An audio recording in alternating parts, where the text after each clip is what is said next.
നമസ്കാരം. മലയാളി വാർത്തയിലേക്ക് സ്വാഗതം. മുഖ്യമന്ത്രി വി ഡി സതീശനെ സമൂഹ മാധ്യമങ്ങളിലൂടെ അപകീർത്തിപ്പെടുത്തുകയും അപമാനിക്കുകയും ചെയ്തെന്ന പരാതിയിൽ സർക്കാർ സ്കൂൾ പ്രിൻസിപ്പലിന് സസ്പെൻഷൻ.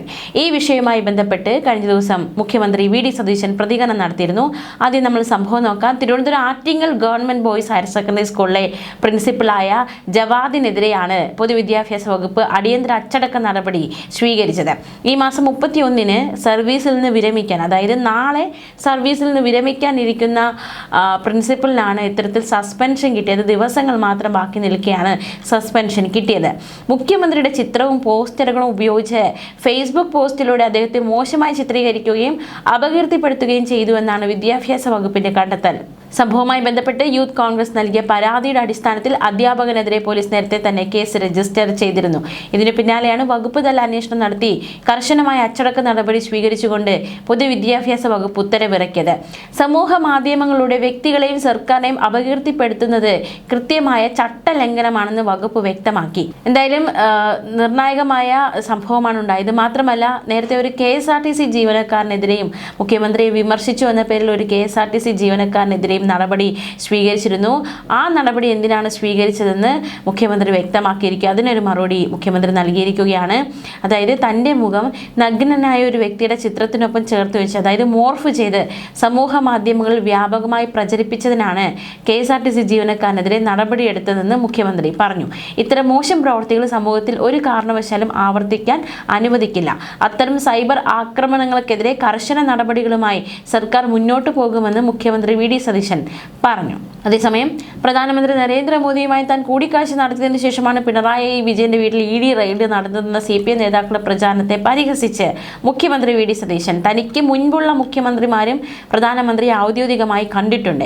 എനിക്ക് മുൻപുണ്ടായിരുന്ന മുഖ്യമന്ത്രിമാരും പ്രധാനമന്ത്രിയെ കണ്ടിട്ടുണ്ട്. പിണറായി വിജയൻ 2 തവണ കണ്ടിട്ടുണ്ട്. ഞാൻ ആദ്യമായാണ് മോദിയെ നേരിൽ കാണുന്നത്. നേരിൽ കണ്ട ഉടനെ ഞാൻ പറഞ്ഞത് EDയെ കൊണ്ട് പിണറായിയുടെ വീട് ഉടൻ റെയ്ഡ് ചെയ്യിക്കണമെന്നാണ്. മോദി അപ്പോൾ തന്നെ ഫോൺ എടുത്ത് കുത്തി. സതീശൻ വന്നിട്ട് ആദ്യമായി ഒരു കാര്യം പറഞ്ഞിരിക്കുകയാണ്. നാളെ രാവിലെ തന്നെ എല്ലാ സ്ഥലത്തും റെയ്ഡ് ചെയ്യണം. അപ്പോൾ ഞാൻ പറഞ്ഞു, ഒരു സ്ഥലത്ത് പോരാ, 12 സ്ഥലത്ത് ചെയ്യണമെന്ന് പറഞ്ഞു. അങ്ങനെയാണ് 12 സ്ഥലത്ത് റെയ്ഡ് ചെയ്തത്. ഇത് മുൻ മന്ത്രിമാർ ഉൾപ്പെടെയുള്ളവർ മാധ്യമങ്ങളോട് പറയുകയാണ്. ഞാൻ ചിരിക്കണോ കരയണോ എന്നായിരുന്നു മുഖ്യമന്ത്രിയുടെ പരിഹാസ രൂപേണയുള്ള മറുപടി. എന്തായാലും അദ്ദേഹത്തിന്റെ പ്രതികരണത്തിലേക്ക് നമ്മൾ പോവുകയാണ്. കേൾക്കാം. ഞാൻ എപ്പോഴാണ് മറുപടി പറയേണ്ടതെന്ന് തീരുമാനിക്കാനുള്ള അവകാശങ്ങൾ എനിക്ക് തരണം. നിങ്ങളോടാണ്. ഞാൻ മറുപടി പറഞ്ഞില്ല, മൗനി ബാബയാണ്. 12 പ്രാവശ്യം ചോദിച്ചു. എങ്ങനെ ചോദിച്ചതെന്നറിയാം? ഒന്ന് രാവിലെ ഞാൻ വീട്ടിൽ നിന്ന് ഇറങ്ങിയതാണ് വീട്ടിൽ നിന്ന്. അപ്പം ചോദ്യം. അത് കഴിഞ്ഞിട്ട് ഞാൻ വീണ്ടും അകത്ത് കയറി കുളിച്ച് പുറത്തേക്ക് ഇറങ്ങിയപ്പോൾ വീണ്ടും മൈക്ക് വെച്ച് ചോദ്യം. ഞാൻ കേരള ഹൗസിലേക്ക് കയറുമ്പോൾ ചോദ്യം, ഇറങ്ങുമ്പോൾ ചോദ്യം. പിന്നെ ഞാൻ വണ്ടിയിൽ കയറിയിരിക്കുമ്പോൾ ഒരു മൈക്ക് എൻ്റെ മുഖത്ത് വന്നാൽ ഇടിച്ചത്. ഞാൻ ആരോടും പറഞ്ഞിട്ടില്ല ഇതുവരെ. ഇപ്പം നിങ്ങളോട് രഹസ്യയോട് പറയാം. എൻ്റെ മുഖത്താണ്. ഞാൻ ഒന്നും പറഞ്ഞില്ല, സത്യം. എന്നിട്ട് എന്നോട് അപ്പോഴും ഞാൻ ഒന്നും പറഞ്ഞില്ല. എപ്പോഴാണ് പറയേണ്ടതെന്ന് തീരുമാനിക്കാനുള്ള അവകാശങ്ങൾ ദയവ് ചെയ്ത് എനിക്ക് ദേവി. എപ്പോഴാണ് ഒരു കാര്യത്തിൽ മറുപടി പറയാം? അല്ലേ? അത് ഞാൻ പഠിച്ചിട്ടല്ലേ പറയേണ്ടത്, മനസ്സിലാക്കിയിട്ടല്ലേ പറയേണ്ടത്, ഉചിതമായ സമയത്തല്ലേ പറയേണ്ടത്. ഞാൻ അങ്ങനെ ഒളിച്ചോടുന്ന ആളാണ്. അങ്ങനെയാണെങ്കിൽ ഞാൻ ക്യാബിനറ്റ് ബ്രീഫിംഗ് നടത്തി തുടങ്ങിയില്ലേ നിങ്ങളോട്? എത്ര പ്രാവശ്യം നിങ്ങൾക്ക് എല്ലാ അവസരങ്ങളും തന്നു?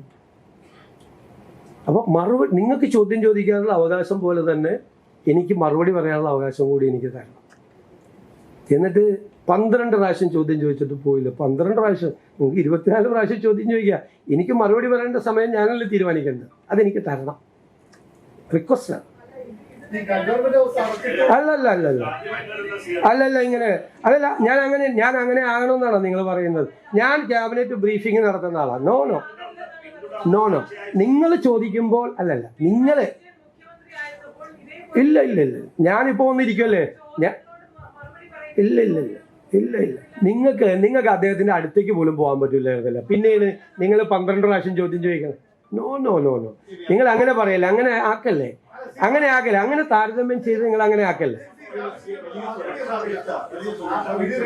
നിങ്ങൾ ഈ വിഷയം കേൾക്കണം. എനിക്ക് പറയാനുള്ളത് ഞാൻ പറഞ്ഞു. ഞാൻ മറുപടി പറയേണ്ട സമയം തീരുമാനിക്കുന്നത് ഞാനാണ്. കാരണം എനിക്കത് പഠിച്ചും മനസ്സിലാക്കിയിട്ടോ പറയാൻ പാടില്ല. പെട്ടെന്ന് പറയാൻ പറ്റില്ല. ഞാൻ അതിൻ്റെ സമയം തീരുമാനിക്കേണ്ടത്, ഞാൻ അതിനുള്ള അവകാശം എനിക്ക് തന്നെ. അത് നിങ്ങളല്ല തീരുമാനിക്കേണ്ടത്. നിങ്ങൾക്ക് ചോദ്യം ചോദിക്കാം, അതിനുള്ള അവകാശം ഞാൻ എപ്പോഴും തരും, എപ്പോഴും തരും. മനസ്സിലായല്ലോ? ആയതുകൊണ്ടാണല്ലോ പറയാൻ പോകുന്നത്, നിങ്ങളല്ല തീരുമാനിക്കേണ്ടത്, ഞാനാണ് തീരുമാനിക്കുന്നത്. അത്ര എനിക്ക് അവകാശം വേണം. ഞാൻ പറയട്ടെ, ഞാൻ അതിന് ഉത്തരം പറഞ്ഞില്ലല്ലോ ചോദിച്ചതിന്. ഇതെന്താണ് സംഭവം? ഇതൊരു കേസ് ഓൾറെഡി കേന്ദ്ര ഏജൻസി രജിസ്റ്റർ ചെയ്ത കേസാണ്. കേന്ദ്ര ഏജൻസി രജിസ്റ്റർ ചെയ്ത കേസാണ് ആണല്ലോ. അന്വേഷണത്തിൻ്റെ ഭാഗമായിട്ടാണ് അവർ നടപടികൾ സ്വീകരിക്കുന്നത്. സംസ്ഥാന ഗവൺമെൻറ് ഇതിൻ്റെ അകത്ത് എന്ത് റോളാണ്? ഒരു റോളും ഇല്ല സംസ്ഥാന ഗവൺമെൻറ്. ഞങ്ങളെ അറിയിച്ചിട്ട് പോലുമില്ല, പോലീസിനെ അറിയിച്ചിട്ടില്ല. അവരവിടെ നിന്ന് പിരിഞ്ഞു പോകാൻ നേരത്ത് പോലീസിനെ അറിയിച്ചിട്ടില്ല. ചെയ്ത എന്താണ്? ആഭ്യന്തര വകുപ്പ് ചെയ്ത് ഞാൻ ആഭ്യന്തരമന്ത്രിയെ പ്രത്യേകമായി അഭിനന്ദിക്കുകയാണ്. അദ്ദേഹമാണ് അവിടെ ആൾക്കൂട്ടം കൂടുന്നത് കണ്ടിട്ട് അവിടെ ഒരു ലോ ആൻഡ് ഓർഡർ സിറ്റുവേഷൻ ഉണ്ടാകരുത് എന്ന് കരുതി അങ്ങനെ ഒരു റെയ്ഡ് നടക്കുന്ന വിവരം ഗവൺമെൻറ്റിനോ പോലീസിനോ അറിയില്ലാതിരുന്നിട്ടും അദ്ദേഹം പോലീസിനെ വിട്ട അദ്ദേഹമാണ്. കുറേ സംഘർഷങ്ങൾ ലഘൂകരിക്കാൻ കഴിഞ്ഞു. ഞാൻ ചോദിക്കട്ടെ, ആ സമീപനം ശരിയാണോ? ഒരു കേസ് അന്വേഷണത്തിൻ്റെ ഭാഗമായിട്ട് വരുന്ന ആളുകളെ, സ്ത്രീകൾ ഉള്ള ആളുകളെ ഒരു സംഘം ക്രിമിനലുകളെന്ന് വേണമെങ്കിൽ വിശേഷിപ്പിക്കപ്പെടാവുന്ന ഒരു സംഘം ആക്രമിച്ച കാർ തല്ലിപ്പൊളിക്കുന്നു, അതിനകത്തുള്ളവരെ മർദ്ദിക്കുന്നു. അത് ക്രമസമാധാന ലംഘനമാണ്, ഒഫൻസാണ്. അത് ഒരു കാരണവശാലും അനുവദിക്കില്ല. ഒരു സെൻട്രൽ ഏജൻസി വന്ന് അവരുടെ അന്വേഷണത്തിൻ്റെ ഭാഗമായി അവർ അവിടെ ഇതിൻ്റെ അകത്ത് നടന്നു. ഞങ്ങൾ ഉന്നയിച്ചിട്ടുള്ള ആരോപണം കൂടിയല്ലേ ഇത്? ഞങ്ങൾ കൂടി ഉന്നയിച്ചിട്ടുള്ള ഒരു ആരോപണമാണ്. ആ അന്വേഷണത്തിന് കേന്ദ്ര ഏജൻസിയെക്കുറിച്ച് ഞങ്ങൾക്ക് പരാതി ഉണ്ടായിരുന്നു. 4 കൊല്ലം മുമ്പുണ്ടായ കേസാണ്. ഇതുവരെ ഒന്നും അവർ ചെയ്തിട്ടില്ല. ഈ അധികാരത്തിൽ നിന്ന് LDF ഗവൺമെൻറ് താഴെ ഇറങ്ങുന്നത് വരെ ഒന്നും ചെയ്തില്ല അവർ. പിന്നെ പ്രതിപക്ഷ നേതാവ് അദ്ദേഹം പുറത്തിറങ്ങി വന്നിട്ട് രാഹുൽ ഗാന്ധിയാണ് കുറ്റപ്പെടുത്തിയത്. രാഹുൽ ഗാന്ധിയാണ് റെയ്ഡിന് ആളെ വിട്ടത്. അദ്ദേഹം പ്രധാനമന്ത്രിയെയോ BJP നേതാക്കളെയോ BJP സർക്കാരിനെയോ ആരെയും കുറ്റപ്പെടുത്തിയില്ല, ഒരാളെ കുറ്റപ്പെടുത്തിയില്ല. അദ്ദേഹം കുറ്റം പറയാനുണ്ടായിരുന്നത് രാഹുൽ ഗാന്ധിയാണ്.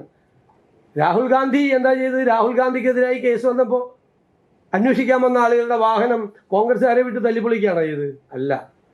അദ്ദേഹം 55 മണിക്കൂർ തുടർച്ചയായിരുന്നു, പല പ്രാവശ്യമായിട്ട് തുടർച്ചയായി ആ കേസുമായിട്ട് സഹകരിച്ചു. അത് രാഷ്ട്രീയമായി എടുത്തിരിക്കുന്ന ഒരു കേസാണ് എന്നുള്ളത് കൊണ്ട് ഞങ്ങളതിനെ രാഷ്ട്രീയമായി എതിർത്തു.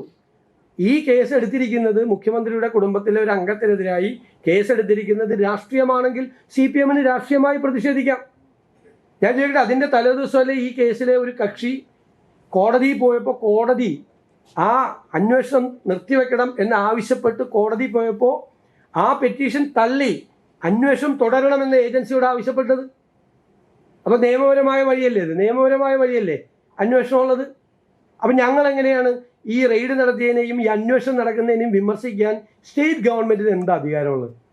ഞങ്ങളങ്ങനെ പറയാൻ പാടില്ലല്ലോ. ഒരു കേന്ദ്ര ഏജൻസി അന്വേഷണം നടക്കുന്ന കേസിൽ, കോടതി അനുവദിച്ച അന്വേഷണം നടക്കുന്ന കേസിൽ ആ അന്വേഷണം നടത്താൻ പാടില്ല, അന്വേഷണം ഇങ്ങനെ വേണം, അന്വേഷിക്കേണ്ടത് ഇങ്ങനെയാണ് എന്ന് ഞങ്ങൾക്ക് പറയാമോ? ഞങ്ങൾ അതിൻ്റെ കോമ്പീറ്റൻ്റ് അതോറിറ്റി ആണോ? ഞാൻ വളരെ ജെന്യുവനായിട്ട് ചോദിക്കുകയാണ് നിങ്ങളോട്.